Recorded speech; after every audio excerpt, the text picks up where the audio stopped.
Hey everyone, I wanted to go over the new and exciting news that we got for Triangle Strategy, set to release onto the Nintendo Switch on March 4th of next year.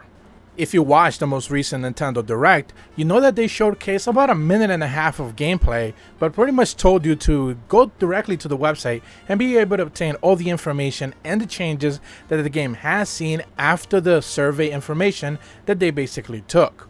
And if you've been out of the loop for this, basically the demo released back in February of this year, and then afterwards they put out a questionnaire, taking in feedback from players to be able to see what things could they actually improve on to be able to make the final release a much better product. So I'm just going to read the information that they have on the website right now because they do a pretty good introductory page as to what it is that they went ahead and changed. It says in February 2021, a demo debut was dropped for Triangle Strategy, giving a glimpse of this tactical RPG. Demo players were also invited to share their feedback with the developers in a subsequent survey. The demo was downloaded approximately 1 million times globally up to September 2021.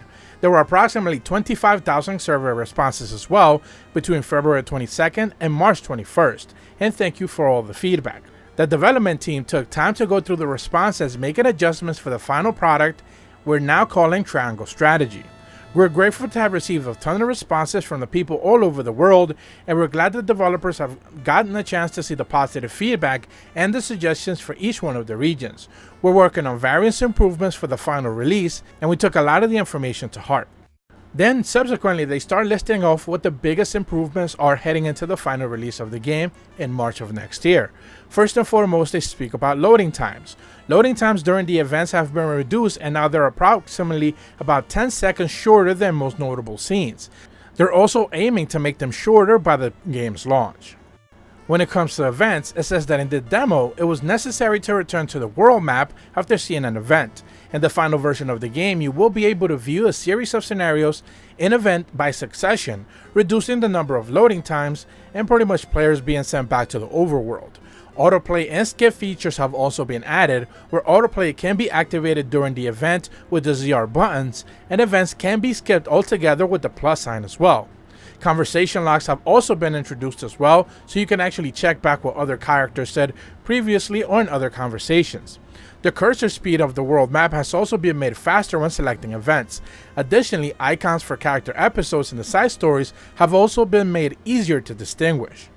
When it comes to difficulty options, hard and easy options have also been added as well. Remember that there was just one difficulty default, and now they're basically saying there's an easy, there's the default, which essentially is normal, and now there's a hard mode as well.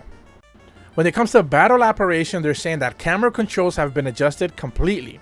There's a degree of zoom in and zoom out options, as you can freely do and shift out however you want. The camera can also be rotated 90 degrees by quickly tilting the right stick, and the camera rotation sensitivity has also been adjusted.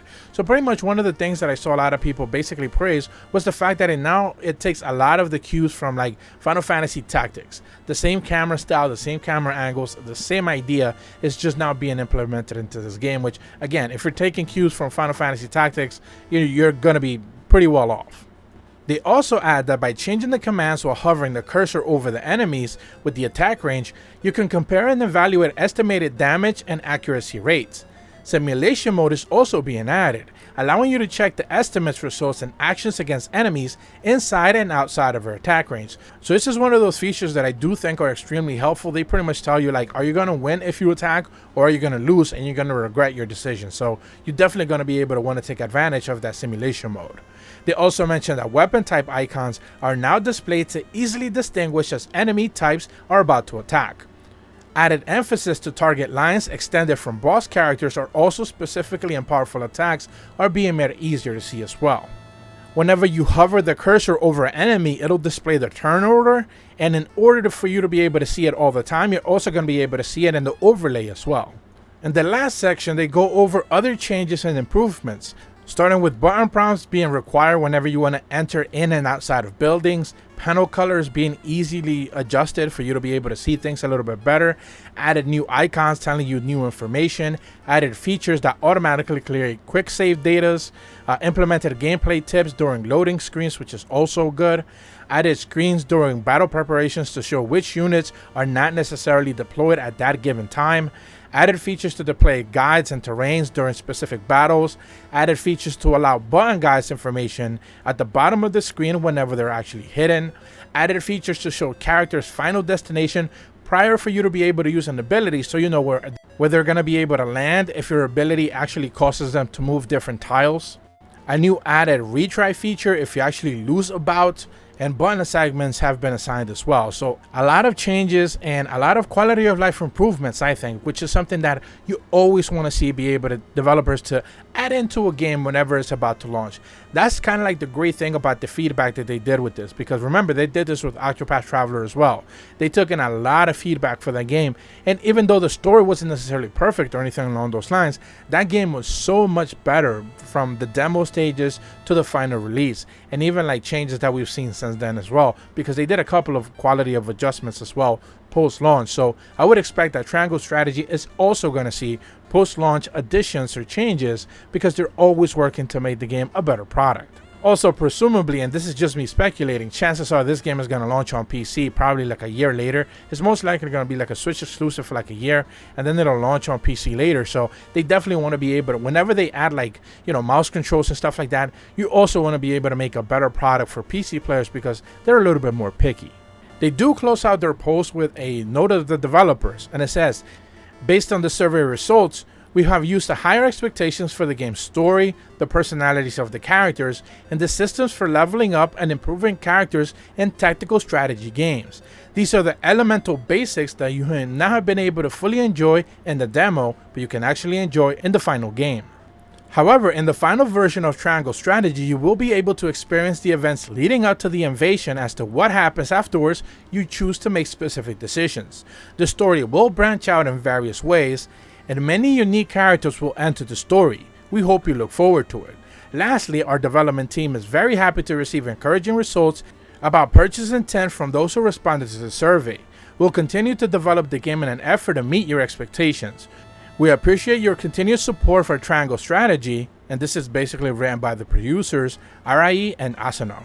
Do remember that some of these guys work not just on Octopath Traveler, but Bravely Default as well, so they pretty much know what they're doing.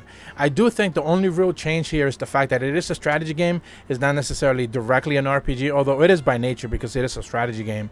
They're kind of go again hand in hand, but it's one of those things that the fact that it is a strategy game, they're definitely willing to try something different and something new with the same idea and visuals that we actually saw from Octopath Traveler, which is always great to see.